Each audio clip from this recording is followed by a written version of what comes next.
Okay, so on the last video, I think I may have not really been thinking when I used the paints to go directly over the corresponding colors. I just wanted to see, how all of them looked, just how the kit would look just with matching colors. I didn't really think about the idea of not really being able to see that there was paint on them. So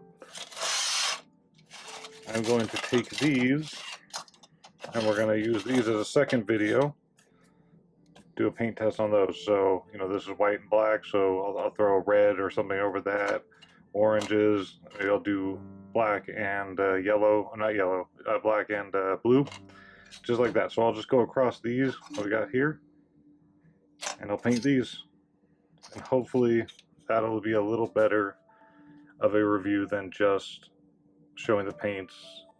Because I'm still going to keep the other video up because I like what I said about the paints, regardless of the kit that I chose may have been, I should have done all the opposite colors. I should have turned the reds into blues and the whites into yellows and the yellows into whites, stuff like that, but I didn't really think about it, so I'll try better, and then we'll see what we get out of this video.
All right, here's everything a day later.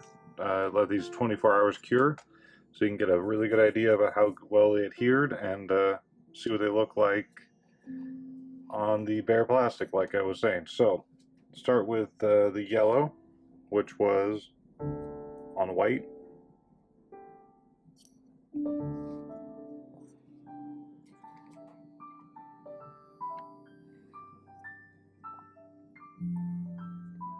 Really nice coverage there. See that stuck down real good, so no primer.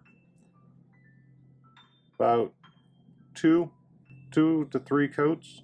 You can see just a little bit of texture there. I think thin it down just a little, like I was saying, and that'll be gone for sure. But this is still very clean right out of the bottle and really strong too. Because I remembered we were talking about. I'll do a better test on this later, but you can see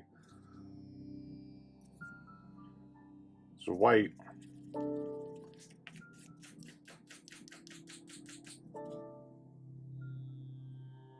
No chipping. Look at that. Trying really hard. I mean, if I get metal and really get down there, you're gonna see a little. That took a lot of rubbing on this, but just as far as like regular movement, like if you're going, oh no, a joint rubs against there, that's not gonna happen. So there's the yellow. Grabbed real good, unprimered. Let's move on to white.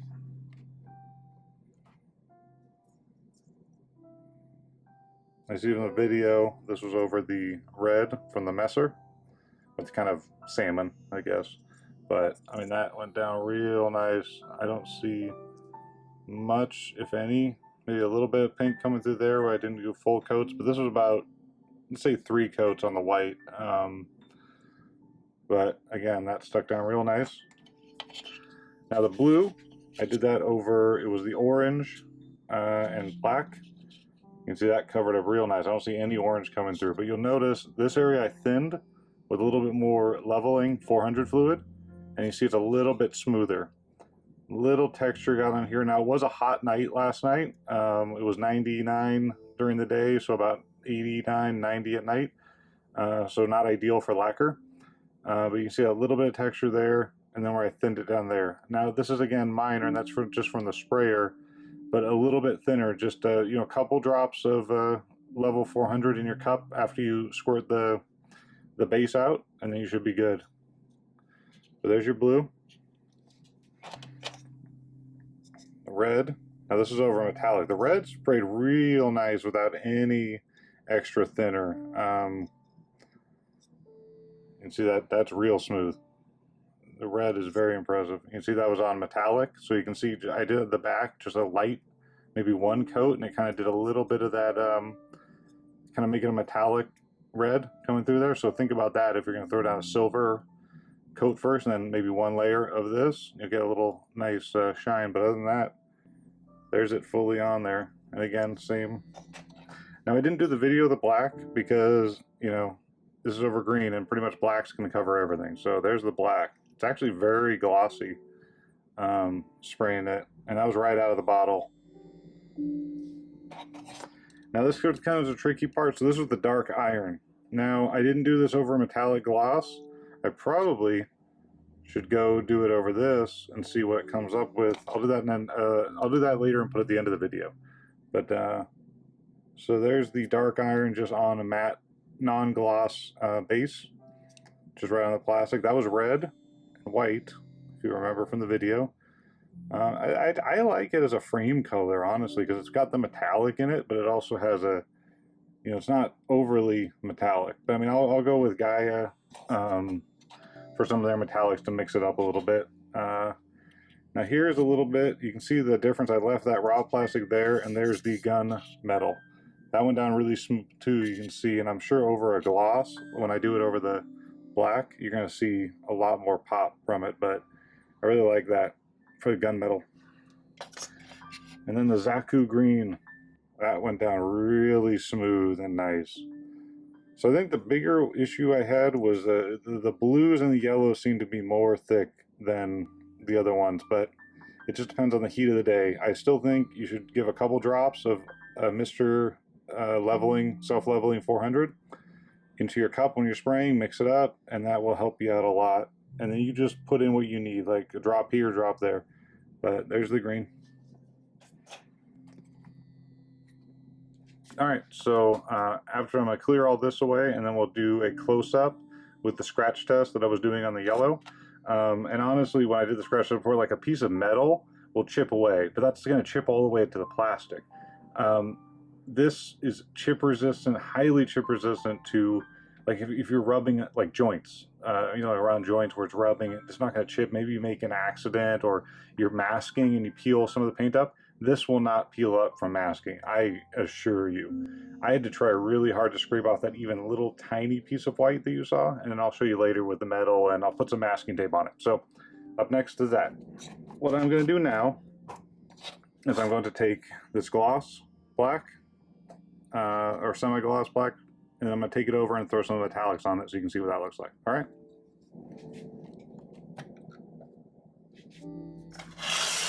All right, so here is the gunmetal and the dark iron.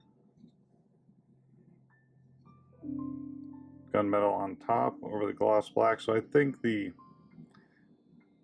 it's kind of hard to determine the difference between the two of them. You see the little bit of a darkness go in there.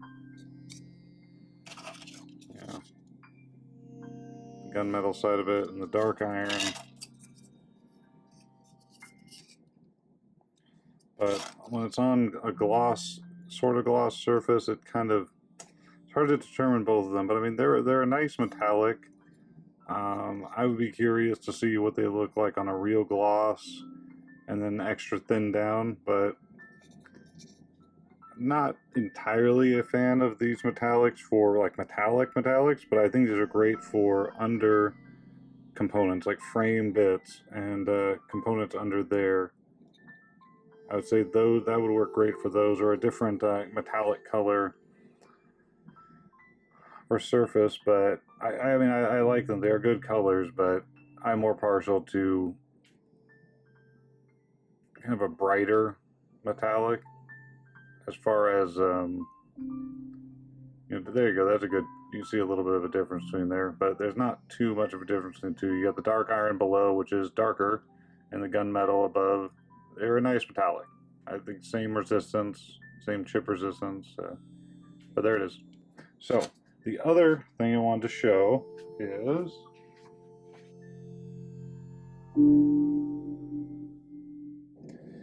all right. So let's try some of the chip tests. So I have a regular wood and Q-tip or wood and little skewer here on the back of my clip. I have a metal skewer right there. I have some masking tape.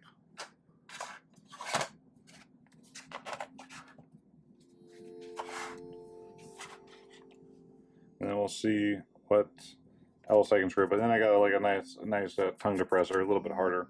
Now, if you take a razor blade, it will chip it away, but that's chipping through any paint. So this is more of a test of what would happen in a normal existence. Like, what would, you know, like the idea of what rubs against plastic on plastic, what that kind of test. So that's why we're going to use the wood first, just to scrape at the surface. And I'm going to scrape pretty hard at it, but I'm going to be realistic, and I'll show you the metal one after that. Okay.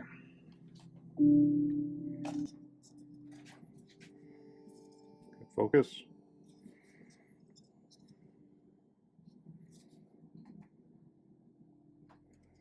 All right, right up there. So there's my wood.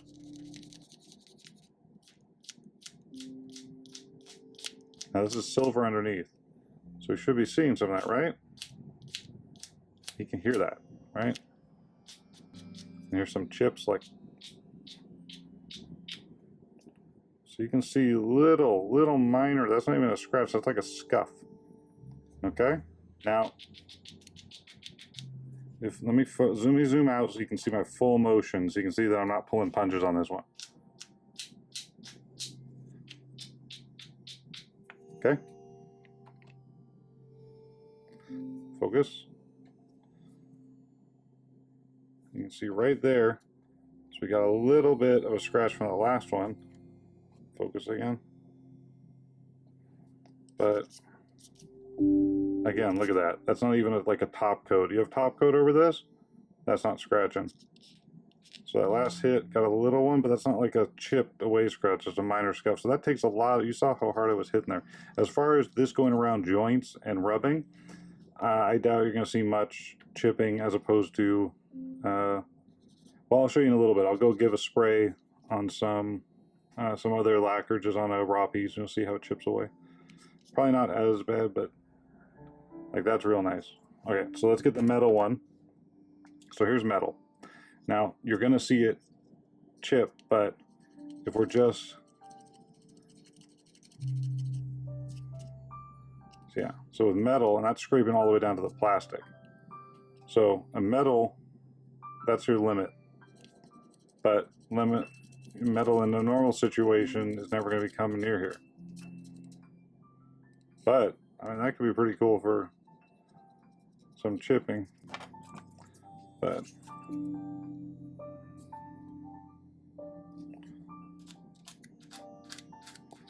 in a normal situation where it's like the softness of plastic is going to be about that as wood, and actually wood's going to be a little harder, you're not going to see that chip. Even in the area that had already been chipped previously, it takes a lot of effort to chip that away.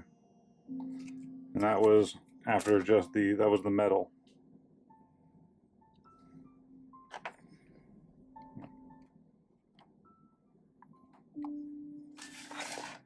Take a look at the other ones, or the blue.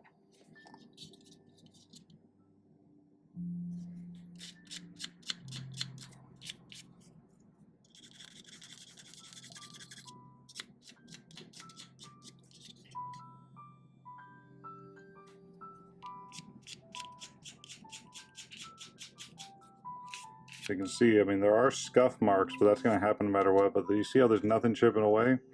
And all it takes, you know, metal will make it chip away, but when are you going to have metal scraping around here? So just regular regular interactions with the paint will not chip it.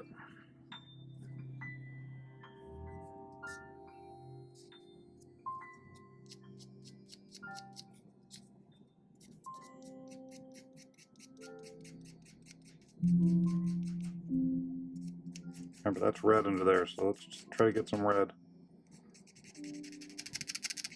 Now this is going to take a lot of focus in one area to really... that didn't even do it. Man. I'm trying to get it in a tight area here. So I think... no, that didn't even do it. Okay, so what we are going to conclude from that is if you use a piece of metal to scratch at it, like razor blade, a skewer end here, screws, bolts, drop it on a bunch of nails, it's going to chip it off a little. But you saw how much effort, even with the metal, I had to go into it to chip it off.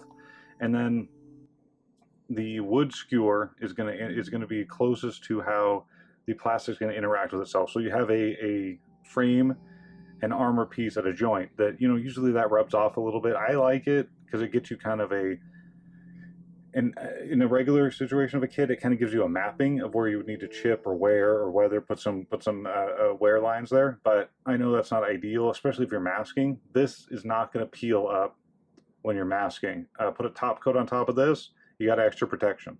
So, I mean, you've seen it. Let me see. Do I need to do any more? That one? I don't think. Yeah. So that's it for that portion. So I'm going to hit some of the masking tape on top. This is some of the nasty stuff, so let me just get it pressed real hard in there. Let's see, some Tamiya.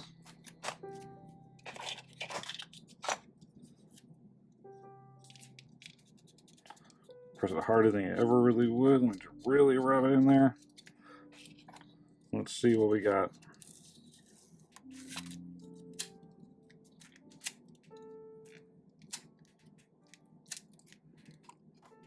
Try to get a close-up shot of that. Sorry. So here we go. Just peel it off quick. You know, sometimes I can grab.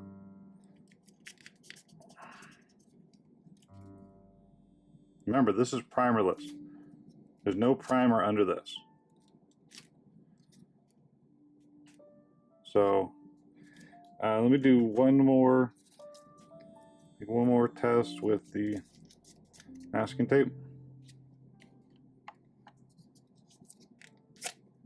Sometimes I like, because if you go real quick, maybe it can just rip it off. But this was uncleaned plastic also. This has just been sitting in a bucket. Like I put my fingers on it, grease. If that doesn't show you how well it's stuck down, just imagine what this is going to do with primer underneath it as well.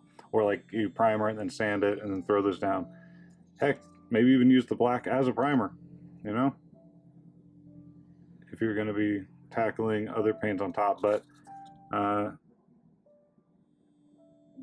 look at that, no pulling up, no peeling. You see those little scuffs still, but that still doesn't, even the scuffs from the scraping with the wood skewer, I mean, even just a light buff sanding with this and a gloss coat, and that's gone. So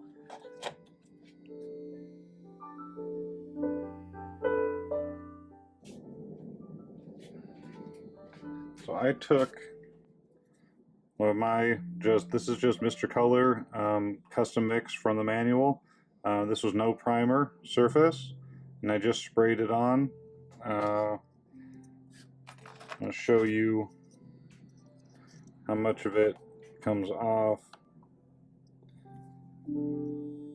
because of the difference in what I showed you from the other one. So it's not too bad, similar.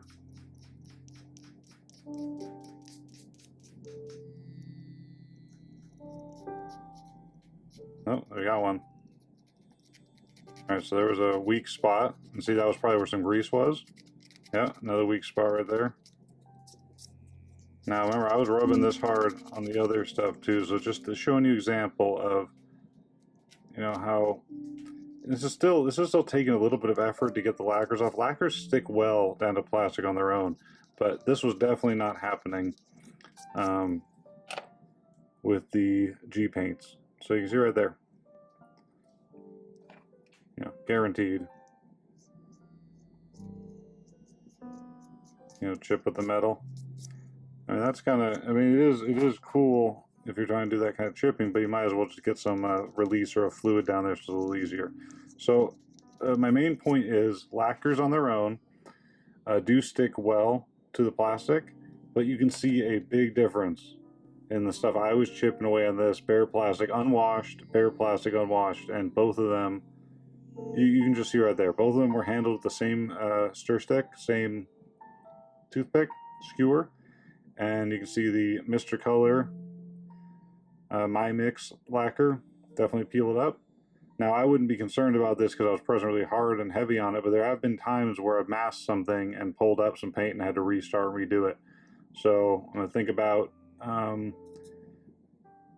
incorporating a lot of Studio G colors into my base mixes.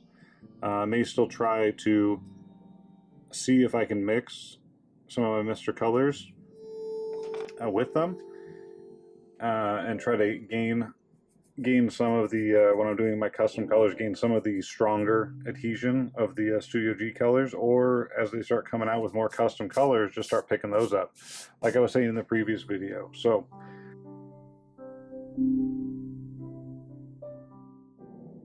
okay, so I hope this secondary video has been a little bit more helpful, showing what the colors, what the coverage of the colors can be on on colors that don't match. So instead of me doing what I did in the first kit and just having the red on a red, I did the red on a metallic. These were all raw plastic, no primer, not cleaned at all. So I did, you know, yellow on white. So I'm hoping this shows a little better idea of the coverage and how the second part where I did the chip test and how well it bonds.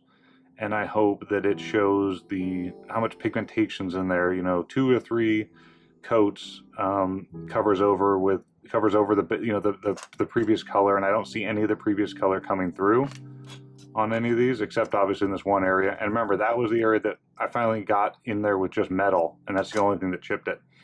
White there over red, you see it gone pretty well.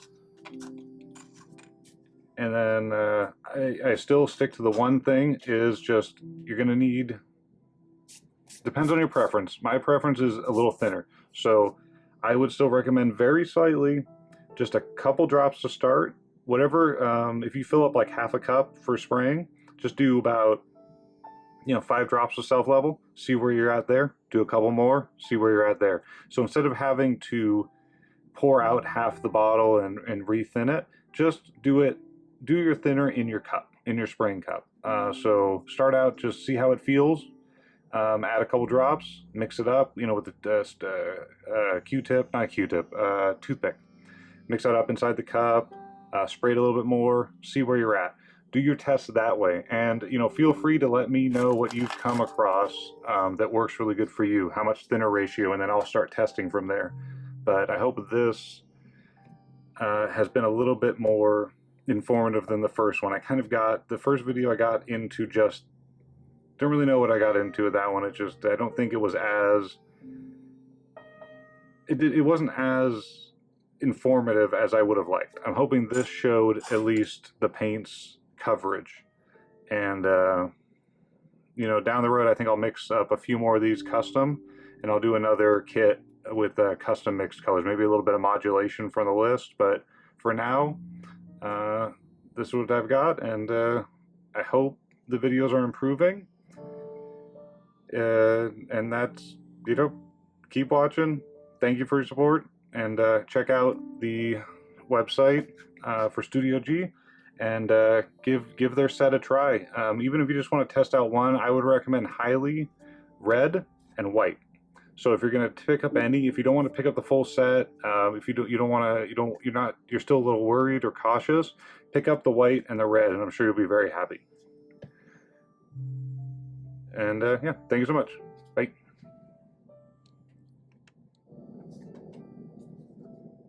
So I hope this has had enough information that was left out of the first video. If you have anything else you think I've missed out on or want to see, let me know and I'll do another video relating to the Studio G colors. But look forward to a custom mix of either the modulation colors or just some custom mixed colors as I'm experimenting on another kit coming soon. Don't really know which one it is going to be yet. Probably be an HG, something along those lines. I mean, maybe even do a Machina Krieger kit. Maybe I can use the greens and start making some. You know, that might be fun to see. Move this paint outside of the Gundam universe. Who knows? All right. Thank you very much. See you next time. Let me know in the comments what you'd like to see me test more of when it comes to the Studio G paints. What are you not getting from these videos that you want me to show? Thank you so much. Bye.